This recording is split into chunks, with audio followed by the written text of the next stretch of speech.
Ντοκιμαντέρ πορτρέτο αγγλικής παραγωγής 1986, αφιερωμένο στο θάνατο και τη ζωή του Φεδερίκο Γκαρθία Λόρκα. Σκηνοθεσία Μάικλ Ντίμπ.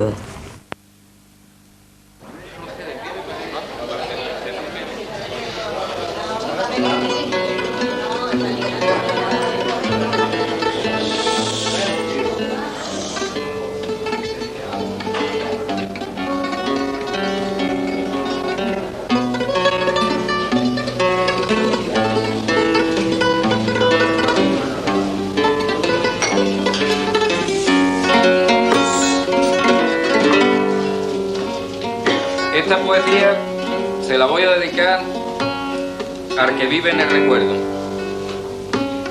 Su título es La pena negra, de Federico Γκαρθία Λόρκα.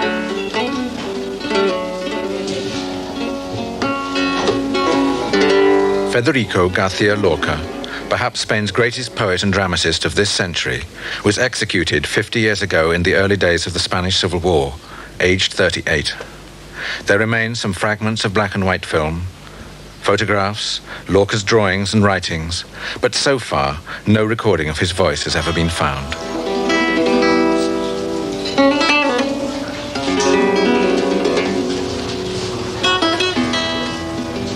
Lorca wasn't just a poet, he was an excellent pianist, for example. He sang folk songs, he drew very well. He was an amazing dramatist, he was an actor. He directed plays and set up a travelling theatre called the Barraca under the Republic, taking classical plays out to the villages, the lonely villages of Castile and Galicia. He seemed to be capable of everything. He was a magic, charismatic figure.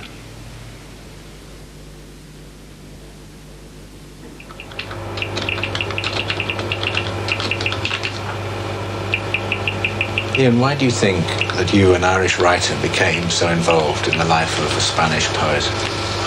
Well, no, I wasn't really an Irish writer when I began to work on Lorca. It's working on Lorca that made me an Irish writer. I went to Granada, to write a thesis on Lorca. I was already interested in his work. And I went to Granada, in Andalusia, where he was born. And I spent the first few months of my time there going out into the Vega, Granada's fertile plain, talking to people in Lorca's village, talking to people down by the rivers, in the fields, looking for the sources of his work. But people kept talking to me about his death.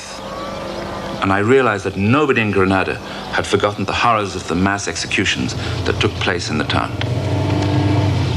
And I remember driving out along this road, being rather frightened, because in those days the civil guards still patrolled the road. And they're always on the lookout for foreigners snooping, asking about Lorca. Hombre, es fascinante lo que nos está contando. Yo estoy contando lo que he vivido. Y la gente, dígame una cosa, que la gente de Biznar dice que en el barranco hay 4.000 muertos. ¿4.000? Que lo digo yo. Pero ¿cómo puede haber en un sitio que no es tampoco enorme, no tan... No es enorme, pues allí hay 600 y pico metros de fosa. Sí. De fosa. Yeah. Porque yo los he medido, y porque las conozco, y porque las he visto antes y después.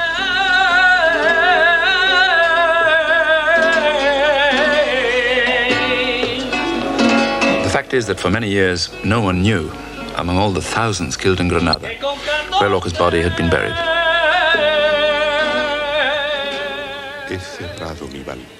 Έκλεισα το μπαλκόνι μου, να μην ακούω το θρήνο.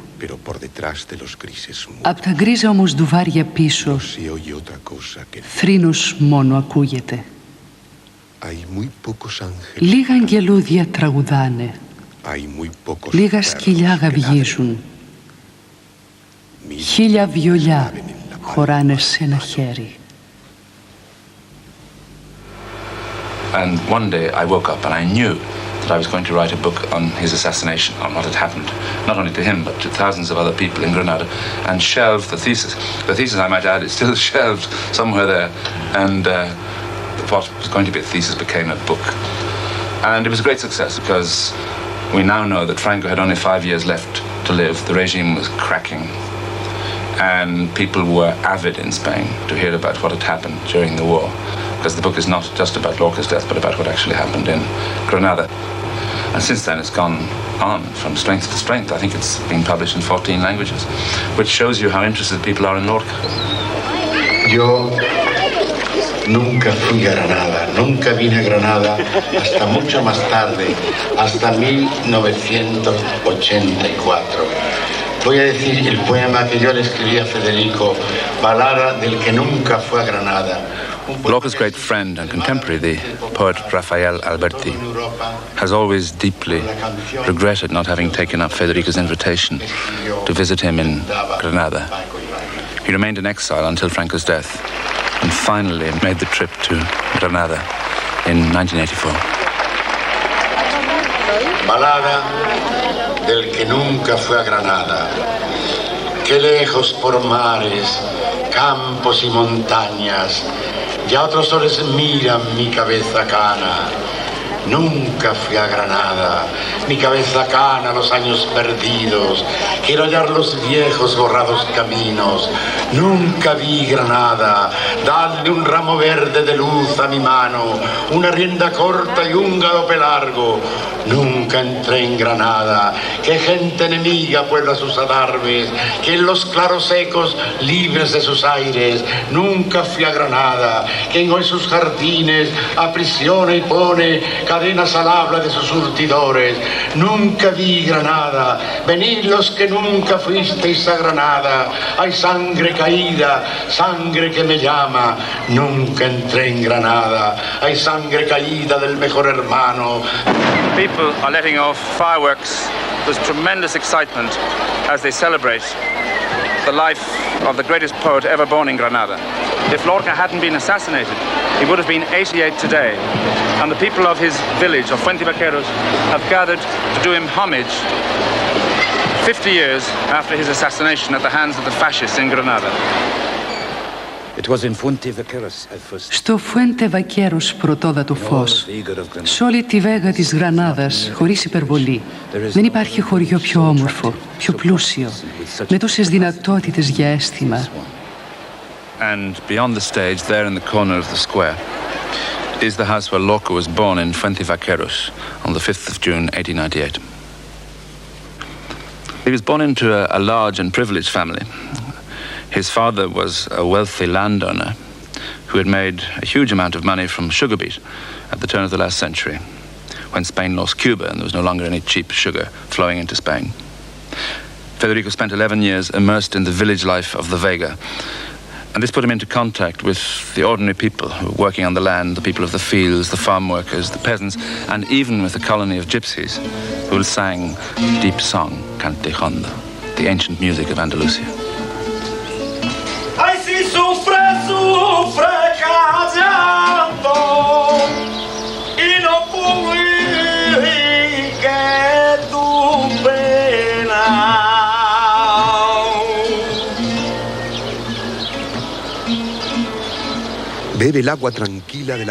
Πιες το ήσυχο νερό του αρχαίου τραγουδιού, ριάκι γάργαρο, γαλήνια πηγή. Γιατί πας τόσο μακριά από τη μικρή πλατεία? Γυρεύω μαύρους και πριγκίπισσες. Ποιος σου δείξε τον ποιητών το δρόμο? Το ριάκι και η πηγή του αρχαίου τραγουδιού.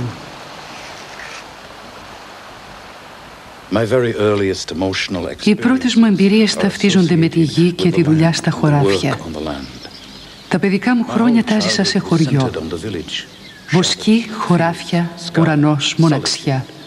Τέλεια απλότητα. Σπάνια πλησιάζουμε τη ζωή με τόσο φυσικό, άμεσο τρόπο, κοιτάζοντας και ακούγοντας.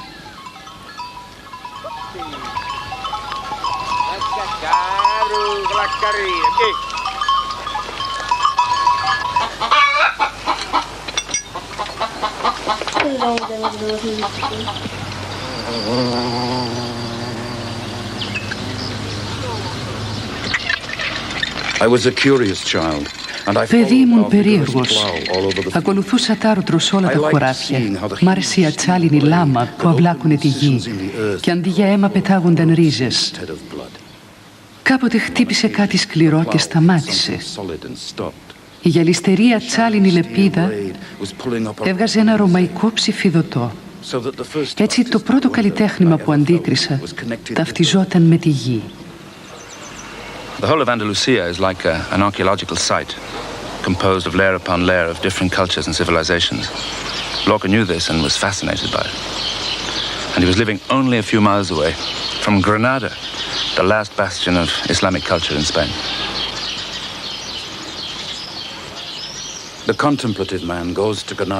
Ο στοχαστής πάει στη Γρανάδα να μείνει μοναχός στην Άβρα, στην ευωδιά του Βασιλικού, στις τρίλιες των Αηδονιών που ακούγονται από τους παλιούς λόφους, κοντά στη φωτιά από το σαφράνι, το σκούρο γκριζοπό και το ροδί, τα τείχη της Αλάμπρας, για να είναι μόνος του να στοχαστεί μια ατμόσφαιρα γεμάτη δύσκολες φωνές, σε έναν αέρα τόσο όμορφο που μοιάζει να είναι σκέψη. And the civilization that produced the Alhambra was destroyed by the Christians in 1492. It was a terrible moment. Ήτανε μια φρικτή στιγμή και ας διδάσκουν το αντίθετο στα σχολιά. Χάθηκε ένας αξιοθαύμαστος πολιτισμός με ποίηση, αστρονομία, αρχιτεκτονική και φινέτσα, χωρίς όμοια στον κόσμο για να έρθει στην θέση του. Μια φτωχιά, δειλή, κλειστή πόλη, ταραγμένη σήμερα από τη χειρότερη μπουρζουαζία της Ισπανίας.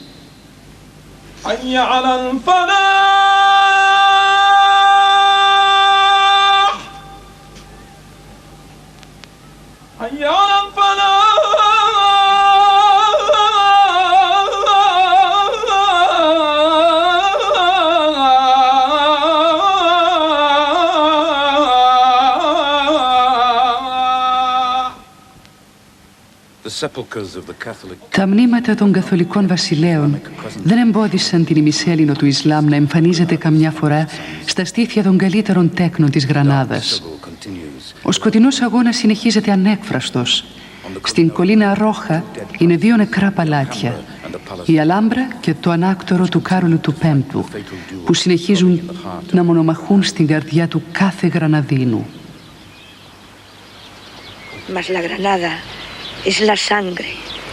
Η Γρανάδα είναι το αίμα, αίμα ουρανού ευλογημένου, αίμα πληγωμένης γης από τη βελόνα ενός ριακιού, αίμα του άνεμου που έρχεται ξυρίζοντας ψηλά βουνά. Το ρόδι είναι η προϊστορία του αίματος στις φλέβες μας, η ιδέα του αίματος κλεισμένου στο σκληρό πικρό σφαιρίδιο που έχει την αμυδρή μορφή κρανίου και καρδιάς.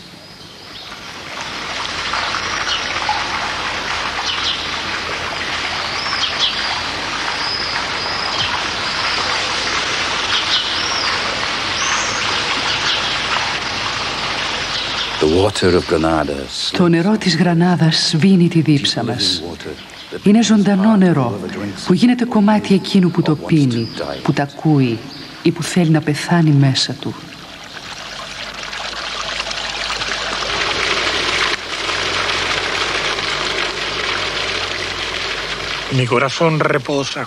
Η καρδιά μου αναπαύεται κοντά στην κρύα βρύση. Γέμισέ τη με τους ιστούς σου, αράχνη της λύθης. Το νερό της βρύσης της έλεγε το τραγούδι του. Γέμισέ τη με τους ιστούς σου, αράχνη της λύθης. Η καρδιά μου ξύπνια έλεγε τις αγάπες της. Αράχνη της σιωπής, το μυστήριό σου πλέξε της. Το νερό της βρύσης άκουγε σκοτεινό. Αράχνη της σιωπής, το μυστήριό σου πλέξε της.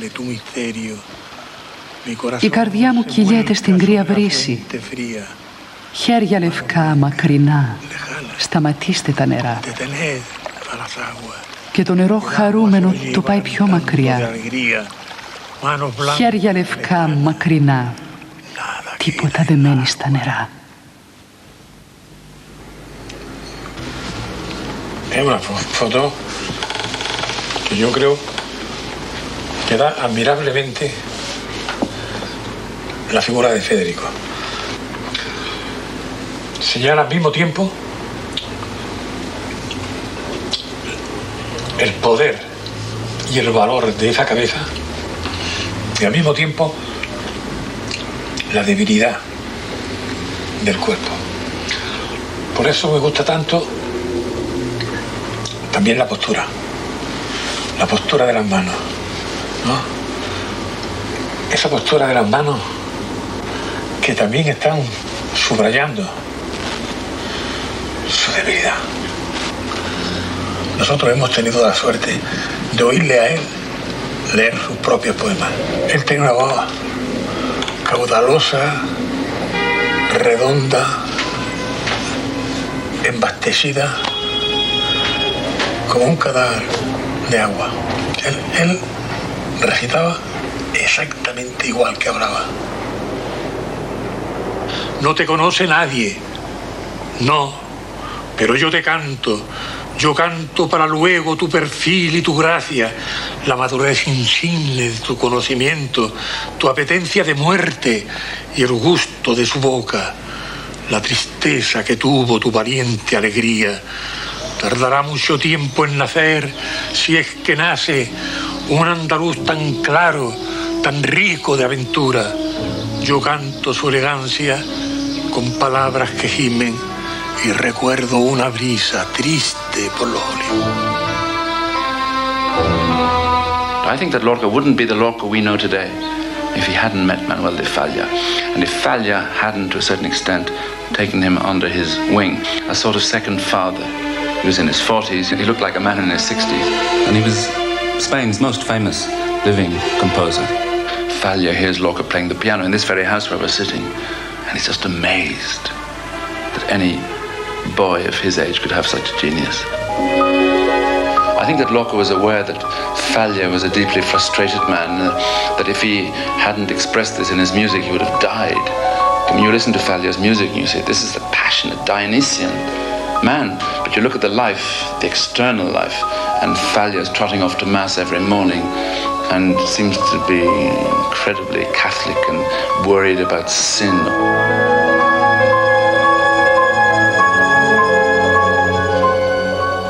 When Falla heard that Lorca, his friend, whom he admired so much, whom he loved so much, had been arrested and was in danger, he went down to the town to talk to the civil governor and to intercede on Lorca's behalf. And they say that when he arrived there, he went in and asked. They told him that Lorca had already been shot, and that he came out weeping. He just destroyed. He fell to pieces.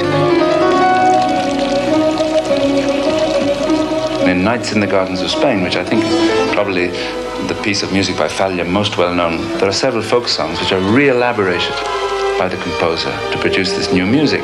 This is what Lorca does at one level in his work.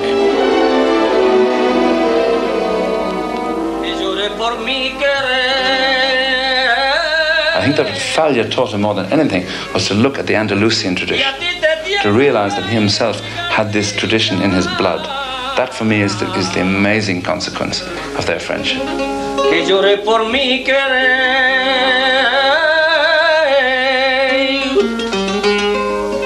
con un llanto tan profundo, que tenga tú que aborrecer y a quien más quiera tú en el mundo.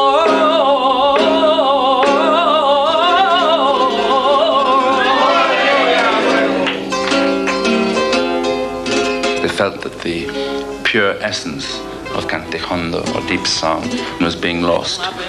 And together they organized in 1922 a competition for singers of flamenco. I'm going to say flamenco, although really flamenco is the modern version of what is a very ancient tradition. Bajo la sombra de un árbol y a compás de esta guitarra canta alegre este guapando, porque la vida se acaba y no quiero morir soñando como en la ciudad. The maestro Manuel de Falla. Ο δάσκαλος Μανουέλ ντε Φάλια, καμάρι της Ισπανίας και ψυχή αυτής της γιορτής, δηλώνει πως το κάντε χόντο είναι ίσως η μόνη μορφή τραγουδιού στην Ευρώπη που έχει κρατήσει αγνά, σε δομή και τεχνοτροπία, τα σημαντικότερα χαρακτηριστικά των πρωτόγονων τραγουδιών της Ανατολής. Οφείλουμε χάρη στους τσιγκάνους που χτίσαν αυτά τα λυρικά κανάλια, από όπου ξεφεύγει όλος ο πόνος και όλη η μυσταγωγία μιας φυλής.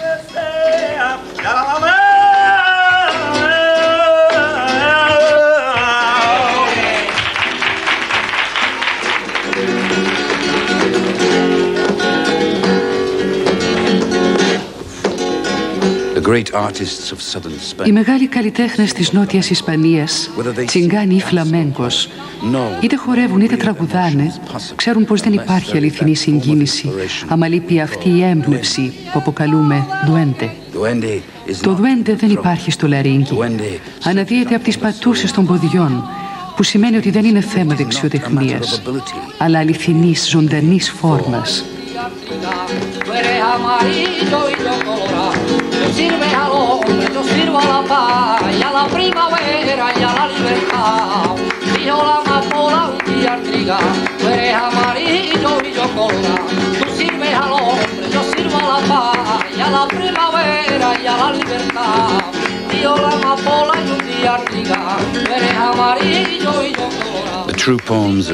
Τα αληθινά ποίηματα κάντε χόντο δεν ανήκουν σε κανέναν. Αιωρούνται στον άνεμο σαχνούδι χρυσό και κάθε γενιά τα δίνει μ' άλλο χρώμα και τα δίνει στην επόμενη.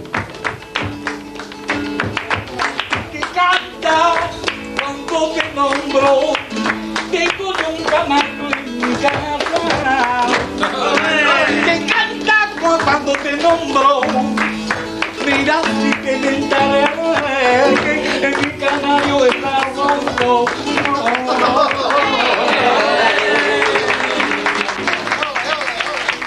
Empieza el llanto de la guitarra. Ο θρήνος της κιθάρας αρχινά. Τα κρασοπότηρα της αυγής έχουν σπάσει. Ο θρήνος της κιθάρας αρχινά. Κλαίει για πράγματα που είναι μακριά. Άμμο από το νότο το ζεστό που αναζητάει λευκές καμέλιες. Κλαίει τις αΐτες χωρίς στόχο, τα βράδια δίχως πρωί. Και το πρώτο πουλί νεκρό απάνω στο κλαρί. Ω κιθάρα, καρδιά βαριά πληγωμένη από 5 σπαθιά. La Guitarra is from a sequence of poems inspired directly by Cante Hondo, by deep song. And the culmination of this interest was the Gypsy Ballads, the Romancero Gitano, published in 1928, which is certainly Lorca's most famous book of poems. They're tapping a traditional source, but adding elements that derive from the 20th century. And Spaniards listening to these ballads recited grasped immediately that these are traditional poems with a modern flavor. Las piquetas de los gallos vienen cavando la aurora. Cuando por el monte oscuro baja Soledad Montoya. Cobre amarillo su carne, huele a caballos y a sombra. Yunques ahumados sus pesos gimen canciones redondas. Soledad, por quien pregunta, se acompaña ya a estas horas. Pregunte por quien pregunte, dime, ¿a ti qué te importa? Vengo a buscar lo que busco, mi alegría y mi persona. Soledad de mis pesares, caballo que se desboca, al fin encuentra la mar y se lo traga la sola. No me recuerdes la mar, que la pena negra brota en las tierras de aceituna, entre el rumor de las hojas.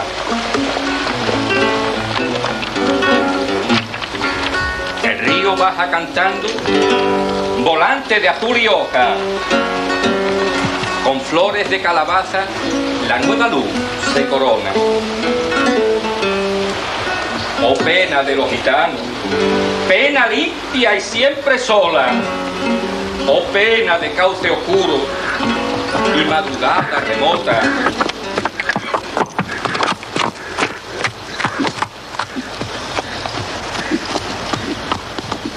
He loved the earth, the mountains and the rivers, and his imagery draws its strength from observed reality. In a way, he's a very realistic poet, and the metaphors that seem complex, beneath the complexity, there's always this direct physical contact.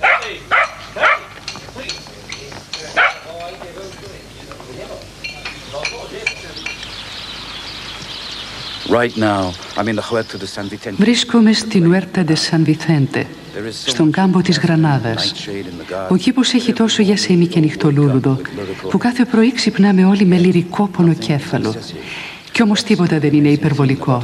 Αυτό είναι το καταπληκτικό στην Ανδαλουσία. The Huerta de San Vicente, St. Vincent's orchard, was the Lorca's summer residence. In those days, before the war, the Huerta was on the outskirts of Granada. So when you looked from here up towards the town, the ground gradually rose and rose until you could see at the end the Alhambra and the Generalife. Now, of course, these wretched capitalists have thrown up this appalling row of tall blocks of houses. He was a poet. It was a disgraceful thing to be in a grenadine bourgeois setting. And you know, he very badly wanted to be a professional musician, and the family was opposed to that. His parents thought that their children should have university careers, the careers that they hadn't had, and they insisted that Lorca should have a university career. So he eventually finishes his law degree with the help of several benevolent professors. People say that his father only understood in 1933 just how brilliant his son was when Lorca sent a check from Buenos Aires when his plays were a great success, and he sent a huge check to his father. His father opened the check and said, "Hombre, el niño vale mucho. My boy is doing well." But I suspect that they didn't really understand who Federico was. Lorca's mother had been a primary school teacher before she married, and she set very high standards for her children. She despaired of Federico, who was hopeless academically, unlike his younger brother Francisco, who always came first in everything.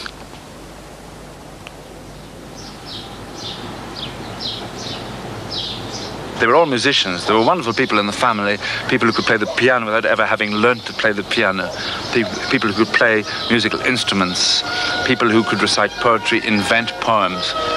And Lorca was the fine flowering of that Garthia family.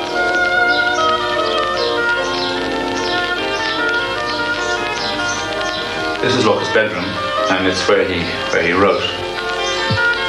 It's a marvelous balcony looking out over the garden, over the Sierra Nevada, and the desk at which he wrote Blood Wedding, while listening to a cantata by Bach, in fact, at Auf, incessantly, all day and all night. It's said that he wrote the play in 15 days, virtually at a sitting, hardly sleeping, just listening to this music.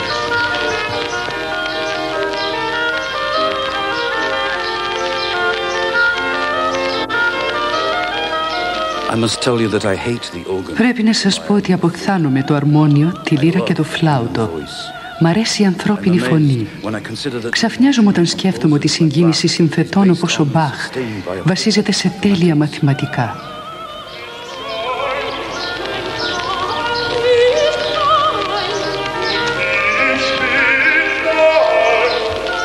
And above his desk hangs the poster of the Barraca, the university traveling theatre company he directed.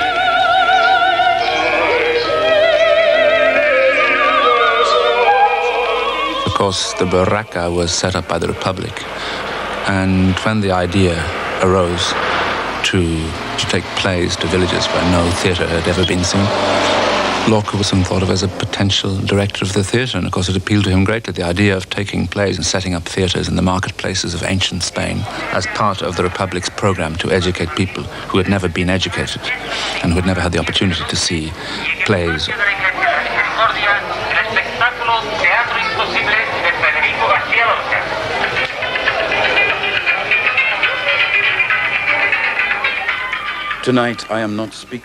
Απόψε δεν μιλάω σαν θεατρικός συγγραφέας ή ποιητής, αλλά σαν ενθουσιώδης πιστός του θεάτρου κοινωνικής δράσης.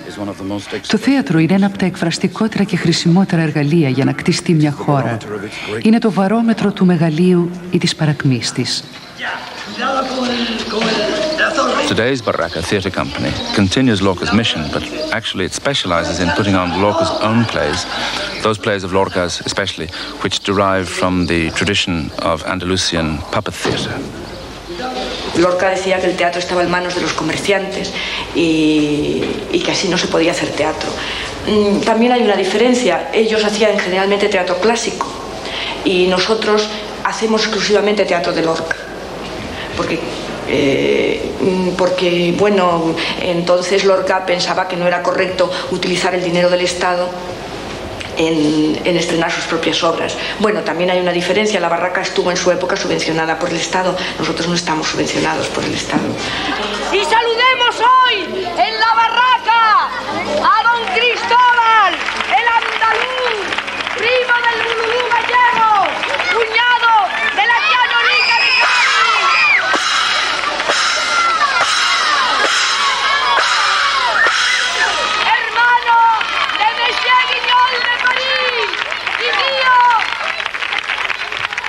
tablillo de Don Cristóbal es una obra que hacemos en realidad para los niños, pero también para todos los públicos. Pero los niños especialmente la entienden muy bien. Y está escrita originalmente para Guiñol, como una farsa, y queremos conservar un estilo muy inocente, muy ingenuo, como el teatro que Federico hacía cuando era niño, que hacía Guiñol en su casa, en el jardín, con sus primas. Lo mismo me da. ¡Ay, qué jamoncitos tiene por delante y por detrás! What about his school days? Were they happy? I think that other people felt that he was marvelously happy, but in some of the early poems, he says, for example, there's one poem called Ballada Triste, a sad ballad. In the poem, he addresses himself to these children, and he says, Yo siempre fui intranquilo, niños buenos del Prado. I was always uneasy as a child. Lorca was capable of immense happiness, but beneath that, there was a tragic sense of life.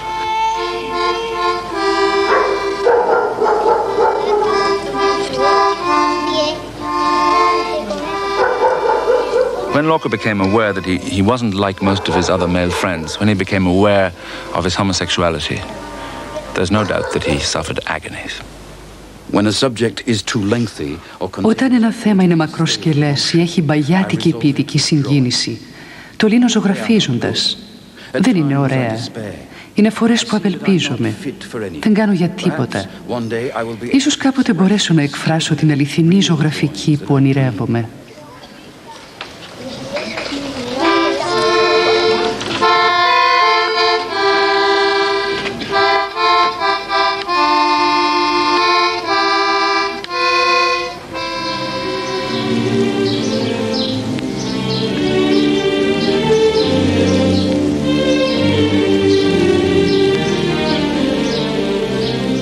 Over his bed he had a painting of the Virgin of the Seven Sorrows. I think he loved the Virgin, the Mother of God, that mother who's so lacking in the Protestant tradition, the mother who knew that her son was to be crucified, the mother who understands about suffering, the soft mother, quite different to the harsh authoritarian father, God that Lorca rejected during his adolescence.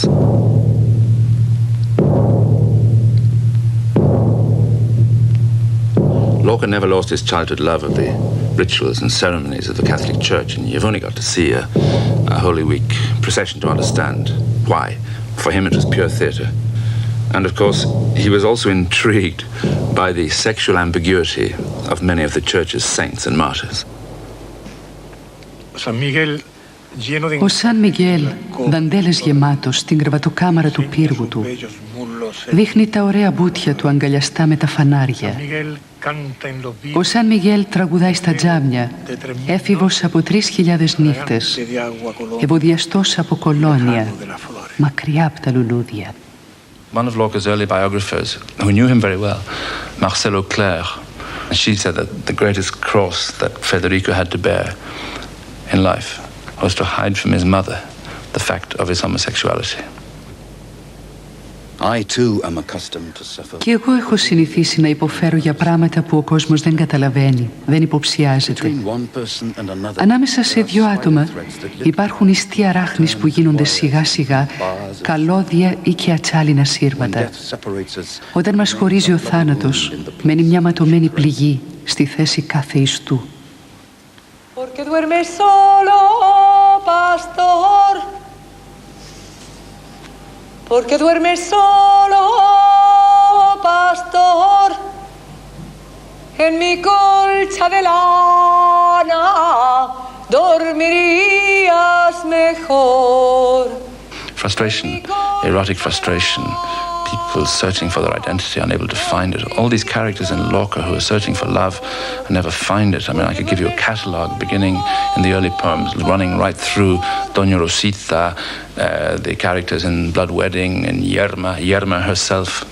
Tu colcha de oscura piedra, pastor. Y tu camisa de escarcha, pastor. juncos grises del invierno, la noche de tu cama. Los robles ponen agujas, pastor, debajo de tu almohada, pastor. Y si oyes voz de mujer es la rota voz del agua. Pastor, pastor, ¿qué quiere el monte de ti, pastor? Monte de hierbas amargas, ¿qué niño te está matando? La espina de la retama. But I think the women in Lorca, who tend to be the protagonists of his work, they're real women of flesh and blood. They're not just homosexuals masked as women. But I think that Lorca's predicament as a homosexual in that terribly intolerant society helped him to understand the sufferings of other people, and particularly of Spanish women. Para vivir en paz se necesita estar tranquilo. ¿Y tú no lo estás? No lo estoy. Desvía la intención. Es que no conoces mi modo de ser. Las ovejas en el redil y las mujeres en su casa. Tú sales demasiado. ¿No me has oído decir esto siempre? Justo. Las mujeres dentro de sus casas cuando las casas no son tumbas. Cuando las sillas se rompen y las sábanas de hilo se gastan con el uso. Pero aquí no. Cada noche cuando me acuesto encuentro mi cama más nueva, más reluciente, como si estuviera recién traída de la ciudad. Tú misma reconoces que debo razón al quejarme. Que tengo motivos para estar alerta. ¿Alerta de qué? En nada te ofendo. Vivo sumisa a ti, lo que sufro lo guardo pegado a mis carnes. Y cada día que pase será peor. Is there something in the theme of Yerma which was perceived as attacking Spanish society? You know, another poet, Antonio Machado, said there are two Spains, like that, completely separate and enemies. And Yerma, just this beautiful poem about a woman who don't have a baby, who can't have a baby, was such a provocation for this Spain black and terrible that even during the life of Lorca he was very, very hated, very. In all his plays there is a strong felt of freedom and justice and sexuality, all the very dangerous things. ¡Ay! ¡Qué prado de pena! ¡Ay! ¡Qué puerta cerrada la hermosura! Que pido un hijo que sufrir y el aire me ofrece dalias de dormida luna.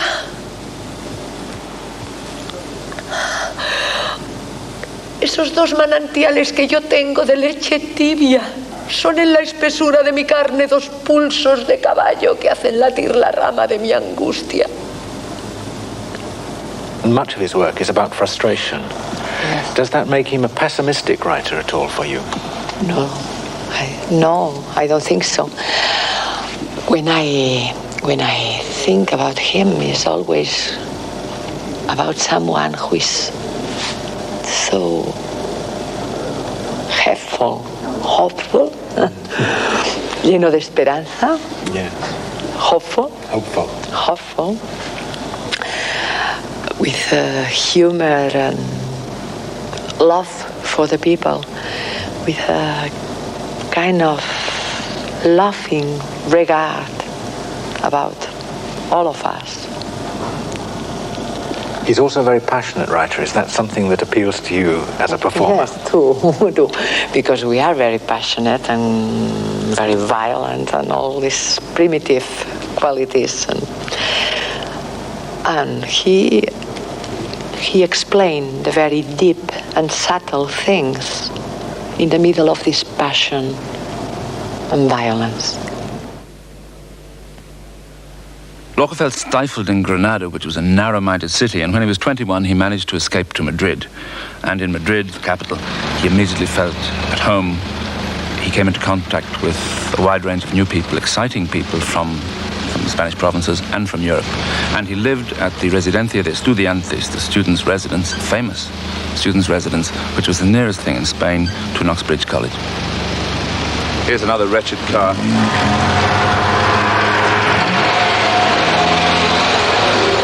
And it was his home in Madrid. How would he be traveling? By horse? Lorca was terrified of driving, terrified of motor cars, terrified to cross the street. He had a rather gammy left leg and was never seen to run in his life and was terrified of crossing the street. Lorca's relationship with Buñuel and Dalí is absolutely vital, not only in Lorca's life, but in the life of the three of them. It is the most vital triangle in contemporary Spanish art, I think. Pero desde luego eran unas personalidades tremendas, sobre todo Federico Gárdía Lorca. La personalidad de Gárdía Lorca era arrolladora, era una cosa excepcional, hasta el extremo de que yo creo, y muchos opinan lo mismo, que la gran obra de arte de Gárdía Lorca era su propio yo, era su persona, su personalidad, que para mí sobrepasa su propia obra poética y teatral.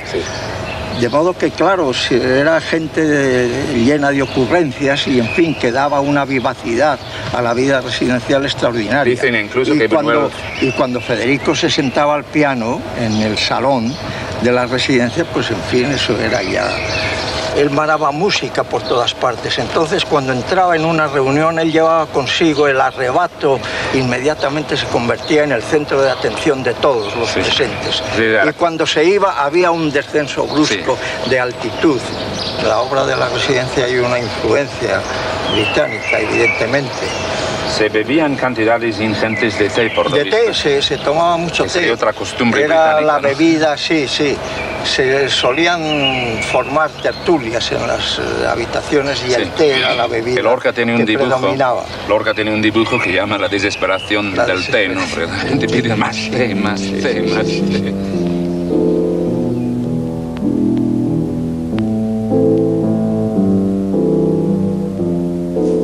Each day I appreciate Dali's talent even more. Κάθε μέρα εκτιμώ περισσότερο το ταλέντο του Νταλή. Τον βρίσκω μοναδικό και ο Ντεφάλια έχει μια γαλήνη και μια ευθυκρισία συγκινητική για ό,τι σχεδιάζει. Κάνει λάθη και δεν πειράζει. Είναι ζωντανός. Η προσβλητική του ευφυΐα συνδυάζεται με την αφουπλιστική του παιδικότητα τόσο παράξενα που σε συναρπάζει με την πρωτοτυπία.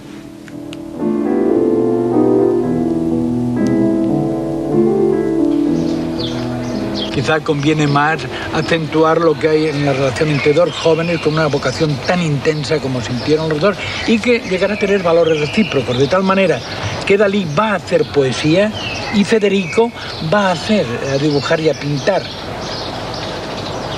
En todos los años quedan los dos solos, la relación es constante y son muy frecuentes la proyección de la imagen de Federico en la pintura y los dibujos de Dalí.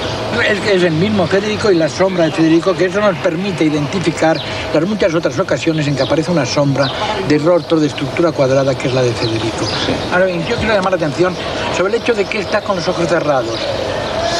Duerme, está muerto, por una cosa que cuenta Dalí que es muy interesante en la residencia. Dice que Federico, al irse a acostar cada noche, antes a los amigos les representaba su muerte y su entierro en Granada. Iba explicando que moría en la cama, que lo desnudaban, que le ponían el sudario, que lo metían en el ataúd, y todos ellos aterrorizados, porque claro, es que él narraba, era un actor extraordinario. Y cuando los tenía bien aterrorizados, daba un salto de alegría, reía y se iba y dormía como un santo, porque había descargado en los demás el terror a la muerte, se había liberado pasando. Y esto es lo que pinta siempre Salvador Dalí. La descarga a través del sueño de la muerte, de la obsesión de la muerte, que es por lo visto a lo que se ve una obsesión muy española.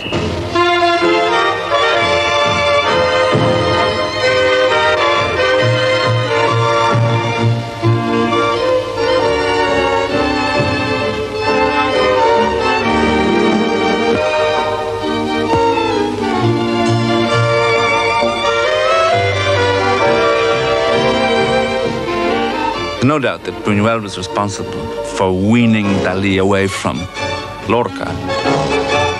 Dalí was very beautiful. Lorca was fascinated by him. And when Dali saw that Lorca wanted to make love to him physically, Dali became terrified because Dali, it seems, couldn't accept his own homosexual tendencies. Buñuel was also a very complex character. Buñuel had problems about his own sexuality. He had what one could call a pathetic virility complex, constantly bragging about his conquests and his performance in the leading brothels of Madrid. And they had this tremendously deep relationship, which involved jealousy.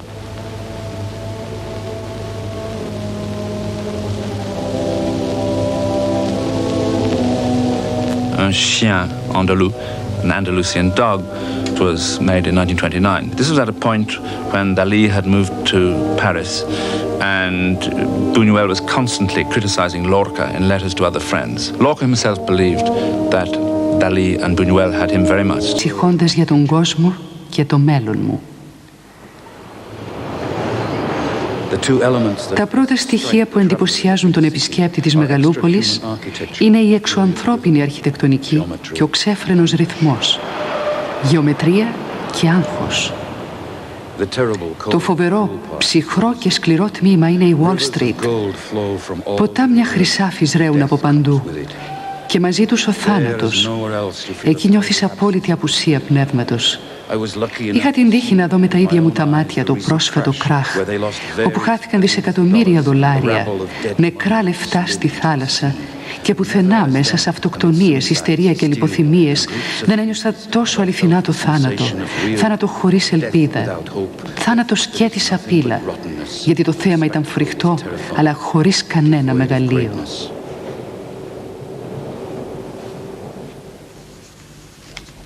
He went because he knew that if he didn't get out of Spain at that moment, he wouldn't write the great poetry he wanted to write, which was a poetry more concerned with contemporary reality. Also, he was going through a period of depression because of some unhappy personal relationships.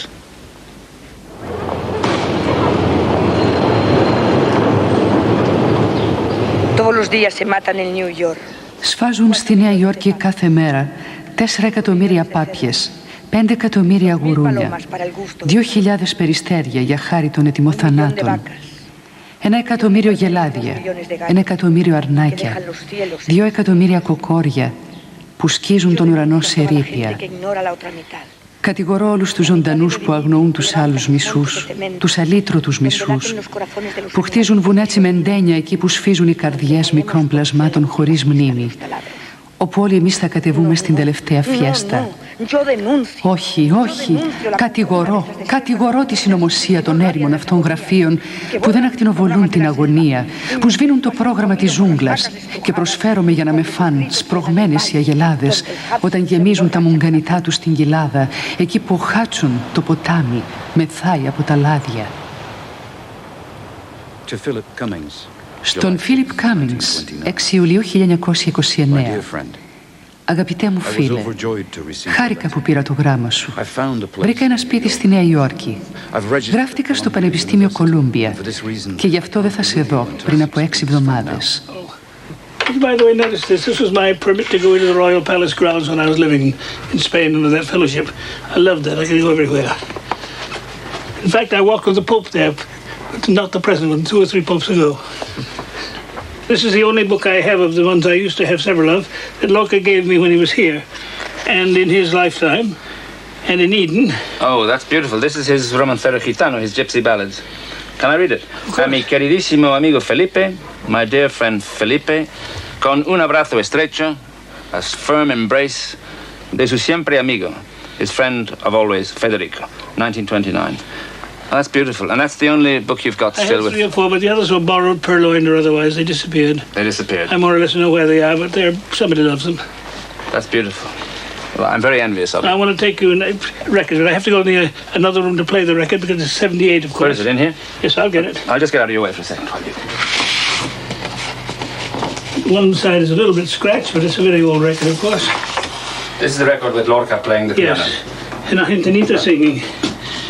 It's approximately 55 years old, of course.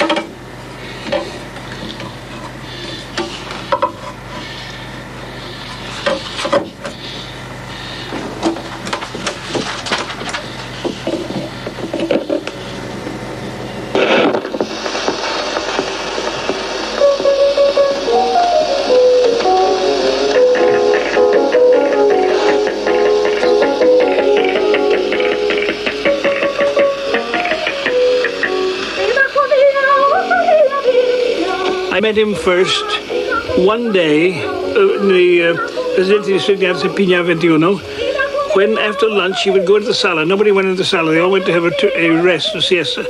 He was in there playing, and I was so excited. I went in, sat down, and I grinned at him, and he nodded at me, and that was it.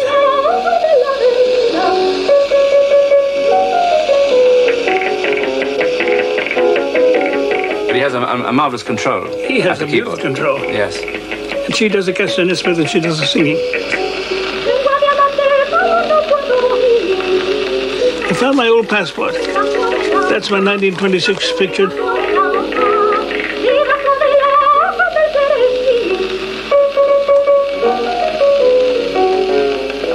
So when he came to me, my father couldn't speak a word of Spanish to him, and he couldn't speak English, but we grinned and got into the Model T and drove up to Lake Eden.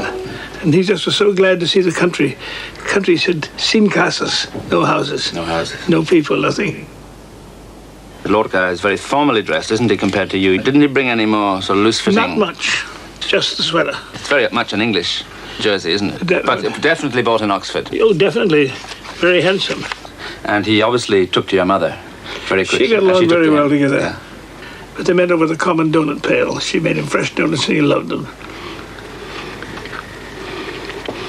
He said he was going to bring me a poem, a book of poems. He brought it. Mm-hmm. I said, Federico, it's wonderful. They've got to be put into English. She said, I can't. She said, you do it. Well, my father had an old Oliver typewriter, and I sat down and went to work on it. I still type with two fingers ineffectively. But we would argue.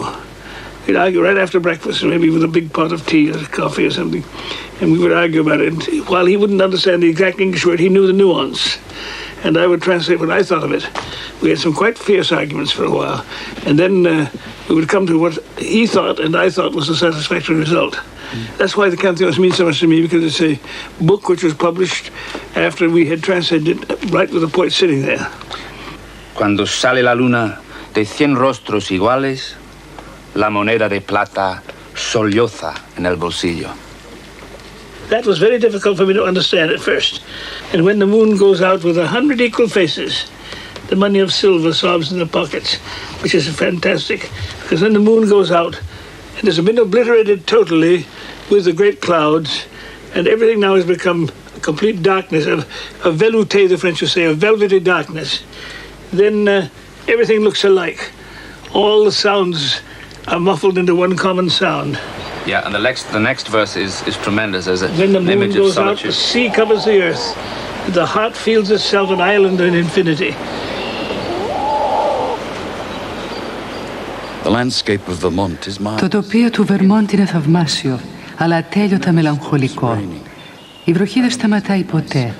Η οικογένεια είναι πολύ καλή, ευγενική, αλλά τα δάση και οι λίμνες με σπρώχνουν σε μια ανυπόφορη ποιητική απελπισία. He always said to me, "Mi duende tiene siempre el agua." My fate has water in it. The bird is now a protected bird. It's a very much of a haunted cry, but it's a lonely cry, and the loneliness of the loon reached right to him very clearly, because he was feeling lonely about many things. I never could quite encompass all the things he was lonely about. When he came to see you, he had already begun to write some poems of Negro inspiration. The King of Harlem had already been written, so he did, in a sense, find a subject before he came to Vermont. Well, I think you have to realize something else is very important about that in Harlem. He was not interested in the Negro question as we have it in America. He was interested in this as a people apart. And he was thinking of those people in Spain, such as you wrote of in the Casa Maria Alba, I mean, all of those, the people who are depressed. Yes. Either pushed down by the Guardia Civilis or oppressed by an overdominant church. And he was another people who pushed. He felt a kinship. And he was interested in them as symbols more than as actual. He was not interested in he was not interested in the socialism of it, political socialism. He was in the compassionate socialism. Yes. Human rights, we call it today. Many mornings I used to walk down from the... Πολλά πρωινά πήγαινα με τα πόδια από το πανεπιστήμιο εκεί που έμενα και από το τρομερό κύριε Λόρκα των καθηγητών μου γινόμουν το παράξενο νησταλέο αγόρι που λέγανε οι γκαρσόνες. Θέλοντας να μάθω τι σκέφτονταν, κοίταζα τους μαύρους να χορεύουν, γιατί ο χορός είναι η μοναδική έκφραση των αισθημάτων και του πόνου τους. I Harlem, ay Harlem, ay Harlem. No hay angustia comparable a tus rojos oprimidos, a tu sangre estremecida dentro del eclipse oscuro, a tu violencia granate sordomuda en la penumbra, a tu gran rey prisionero con un traje de conserje. Es curioso porque una de las grandes sorpresas que indudablemente tuvo Federico al llegar fue el conocimiento, la toma de contacto con el mundo negro. El mundo negro con todo lo que llevaba el mundo negro, ¿no?, consigo. Y que hablaba, dice, los negros lloraban confundidos entre paraguas y soles de oro. Los mulatos estiraban gomas, ansiosos de llegar al torso blanco, y el viento empañaba espejos y quebraba las venas de los bailarines. Negro, negro, negro, negro.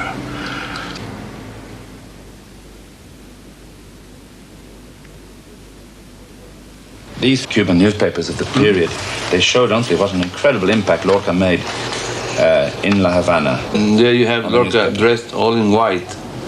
Like it was very fashionable at that time in Cuba. So. He said to his parents, "Me estoy poniendo aplatanado." Aplatanado. Is aplatanado a word that is used frequently in Cuba? Yes, aplatanado means when you really get used to the rhythm and to the climate. That's right. You know, and you feel at ease. At ease. At ease. That's at ease with yourself and man. That's how he felt. Right. Mm-hmm. All his lectures were covered in the press. I remember when I was a student, one of the important matters that was given to me was about Cante Hondo, and it was Federico's lecture what they gave us to learn about Cante Hondo. Oh, really? Yes.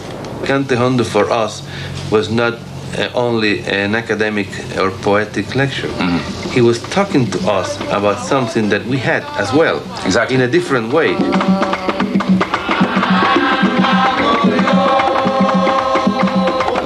In the steps of the rumba, there is a strong influence of the music and the dance of the flamenco. Iré a Santiago y con el rosa de Romeo y Julieta iré a Santiago, mar de papel y plata de monedas. Iré a Santiago, oh Cuba, oh ritmo de semillas secas. Iré a Santiago, oh cintura caliente y gota de madera. Iré a Santiago, arpa de troncos vivos, caimán, flor de tabaco. Flor de tabaco. Iré a It's a reference to the cigar boxes. I think this poem is important because in the 1930s, very few Cuban poets and Cuban writers would really be aware of the importance, of the African presence in Cuba. Only big talents like Nicolás Guillén, our national poet. That is why I think Nicolás and Federico, although Federico was not a Cuban, they go together on the same road, you see, opening the way of reality, of the Cuban identity. Iré a Santiago, brisa y alcohol en las ruedas. Iré a Santiago, mi coral en la tiniebla. Iré a Santiago, el mar ahogado en la arena. Iré a Santiago, calor blanco, fruta muerta. Iré a Santiago, oh bovino frescor de cañavera. Oh Cuba, oh curva de suspiro y barro. Iré a Santiago. It's absolutely... It's wonderful. And of course, I know that Lorca, when he was a child, used to sing habaneras. That his aunt or cousins used to sing these songs. So I think he always wanted to go to Cuba. Yeah. I think that Cuba was a dream for Lorca, who was, of course, born in the very year of the Cuban War. I think it is true that if we want to find Lorca, we will have to go either to Andalusia or to Cuba. I think he was right. Yes.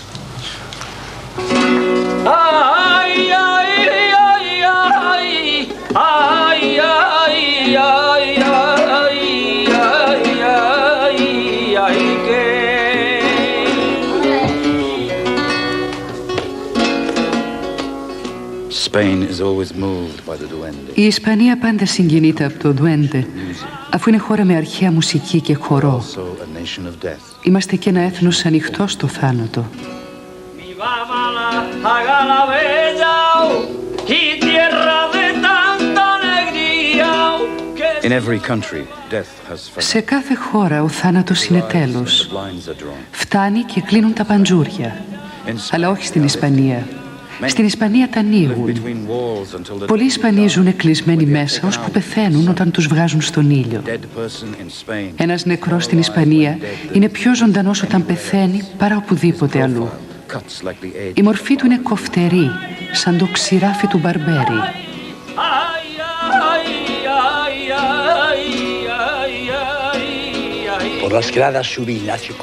Τις σκάλες ανεβαίνει ο Ιγνάθιο, με όλο του το θάνατο στην πλάτη. Γύρευε το ωραίο του κορμί και βρήκε τα ανοιχτό του αίμα. Στις σταυρομαχίες είναι που το ντουέντε γίνεται πιο εντυπωσιακό, γιατί έχει να παλέψει από τη μια με το θάνατο και την καταστροφή και από την άλλη με τη γεωμετρία, το βασικό μέτρο της παράστασης. Ο ταύρος έχει την τροχιά του, ο ταυρομάχος τη δικιά του, και ανάμεσα στις τροχιές υπάρχει ένα σημείο κινδύνου, αποκορύφωμα του τρομερού παιχνιδιού.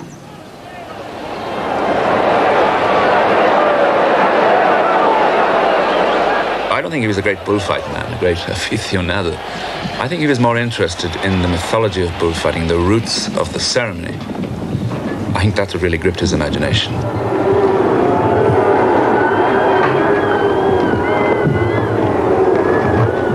He was horrified when his great friend Ignacio Sánchez Mejías was gored to death in 1934. Sánchez Mejías loved poetry and flamenco. And he was the only bullfighter ever to write a play about psychoanalysis. And out of his grief for his lost friend came one of Lorca's greatest poems. Και ο ταύρος μόνος με την καρδιά ψηλά. Στις 5 το απόγευμα, όταν έφτασε ο ιδρώτας του χιονιού. Στις 5 το απόγευμα, όταν η αρένα γέμισε ιόδιο. Στις 5 το απόγευμα, ο χάρος γέννησε αυγά στην πληγή. Στις 5 το απόγευμα. Everything that could go wrong went wrong. And Lorca came to believe that Ignacio died by an act of fate. The bull who killed him, and when Lorca discovered this, it came as a great shock, was called Granadino, from Granada. Αν πεθάνω, αφήστε τα παντζούρια ανοιχτά. Το παιδί τρώει πορτοκάλια. Από το μπαλκόνι μου το βλέπω. Αν πεθάνω, αφήστε τα παντζούρια ανοιχτά. If I die, leave the shutters open. I'm sure he was referring to the shutters of this bedroom. I find it very difficult to imagine what it was like that day at the beginning of August, once the Spanish Civil War had begun, and a group of thugs arrived here in the garden. They came down this path, they arrived here, they knocked on the door. They were extremely violent, and they hauled the whole family out here onto the terrace. And they were looking for the brothers of the caretaker. And they got hold of the caretaker and they tied him to a cherry tree, which was situated more or less where that indolent dog is lying now. And they tied him to the cherry tree and they stripped him to the waist. He was called Gabriel. And they whipped him until he bled, screaming. And Lorca at that point rushed out and protested and went up to the sergeant and said, "How dare you do this in this house? Who are you? What permission have you got to come here?" And they kicked Lorca to the ground and they called him a filthy homosexual. And that evening, Lorca became aware that now they knew he was in the Huerta and that he was in danger. And so he rang his friend, Luis Rosales, a young Falangist poet, and begged him to come and talk to him and perhaps to take him to his house to protect him. And that very evening, Rosales came and took Lorca away. And Lorca left the Huerta de San Vicente, never to return. De modo que cuando Lorca sale de vuestra casa para ir a su muerte, pasando por este cuadro, porque unos pocos días después le asesinan y se acabó para siempre la labor creativa de García Lorca. Sí, yo creo además que nadie puede saber lo que se ha perdido con él, porque él estaba entonces en su momento de creación suma. A mí Lorca estaba en la plenitud de de sus facultades a los 38 años. He was taken from release for Salis' house in the early afternoon of the 16th of August, and he was taken in a car to the civil government building. A very short distance, some 300 yards. And it's almost certain that he spent 2.5 days in the civil government. Manuel de Falla tried to intervene on his behalf, but arrived too late. The Rosales family tried to intervene on his behalf, but apparently could do nothing. It seems that the civil governor got into contact with Seville, with the General Capo de Llano, to ask what he should do with Lorca, because obviously he knew that Lorca was a famous poet, and that there'd be a tremendous reaction to his death. And it seems that General Capo de Llano said yes. Give him coffee, lots of coffee, was his little formula, his little way of saying, kill him.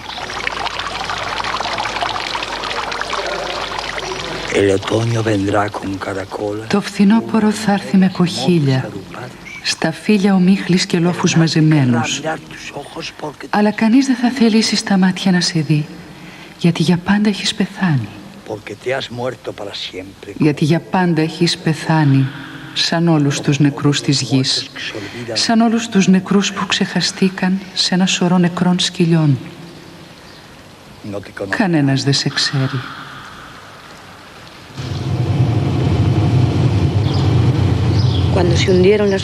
Όταν οι αγνές μορφές βουλιάξανε κάτω από τις μαργαρίτες, κατάλαβα πως μ' είχανε σκοτώσει.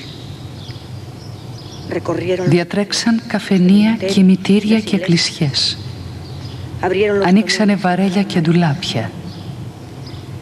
Τσακίσανε 3 σκελετούς, τα δόντια τα χρυσά για να τους πάρουν. Ωστόσο δεν με βρήκαν. Δεν με βρήκαν? Όχι, δεν με βρήκαν. Thinking about Lorca and how he had traveled along this very road in a car, probably sensing that something dreadful was going to happen to him. We don't know if he knew he was going to be shot, but Lorca had this feeling for death. We've got to imagine that this was very dark. It would have been 2 or 3 in the morning.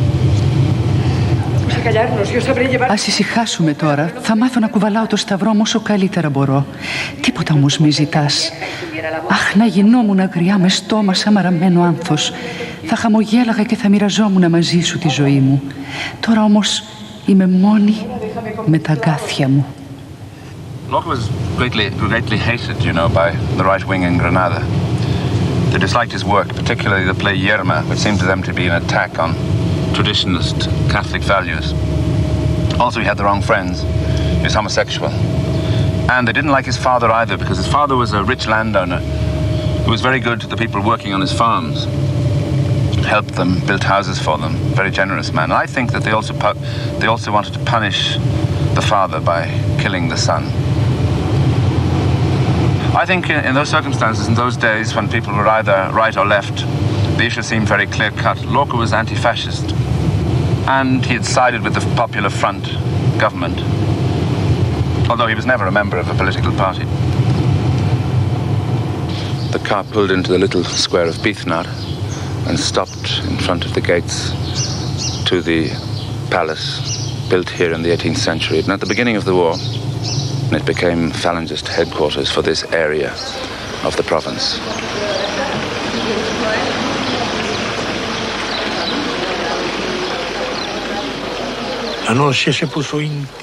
Η νύχτα έγινε φιλική σε μια μικρή πλατεία. Εθνοφρουροί πιωμένοι χτυπάγανε την πόρτα. Πράσινο, πόσο σ' αγαπάω, πράσινο. Πράσινος άνεμος, πράσινα κλαριά, καράβι μες στη θάλασσα και τάλογο στο λόφο.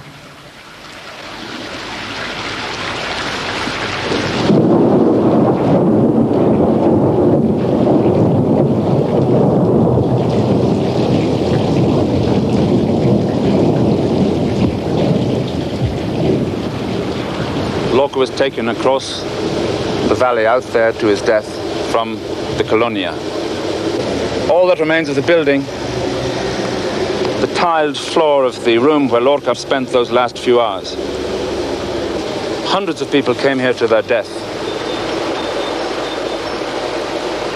According to that guard to whom I've spoken, when Lorca realized that he was going to be shot, he leapt to his feet and screamed, I'm innocent, I've done nothing, I'm a Catholic. And then he asked to be confessed, and the priest had gone. And this guard, who is very Catholic, helped him to pray. And then apparently he became rather calm and entertained the other people who were in that room. The lame, the one-legged school teacher and the two bullfighters, and apparently he went calmly to his death. Στις 5 το απόγευμα όλα τα άλλα ήταν θάνατος και μόνο. Στις 5 το απόγευμα. Lorca's work is full of streams and water, and it's ironic that he spent his last few hours listening to this stream. A stream that flows out of a nearby spring called the Fuente Grande. The bubbles rise continually to the surface. And 800 years ago, the Arabs called it Aina Damar, which means the fountain of tears. Los caballos negros son. Τα άλογα μαύρα είναι.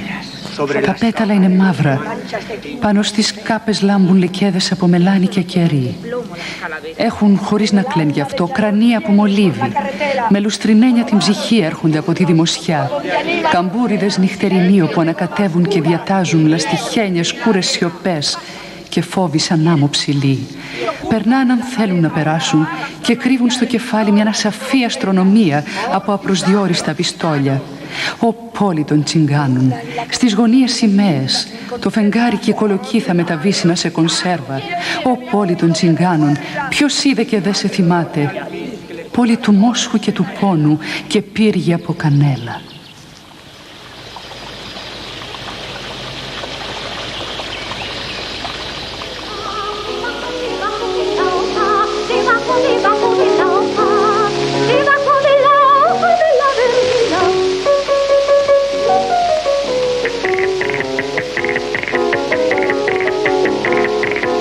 The first thing I did in my life when I got my first mini cassette was to take a cassette Of the record. Of that record. Playing, accompanying La Argentinita. La Argentinita. And you can hear Federico's voice sometimes. Can you? Yeah. There's a moment when he says something like, oh, like that.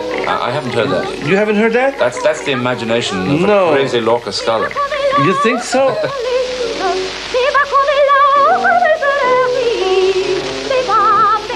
Everybody says that he gave himself fully to the friendship of the moment. He has many friends also who never met him, because we never met him and we love him. We could have been, perhaps, very good friends of him. Yes. I'm sure I could have been a very close friend to Lorca. And you too? Yes, I'm not so sure about myself. No? No, I think he would have found me a bit... academic? A bit academic, perhaps, and a bit rough. A bit Irish. Well...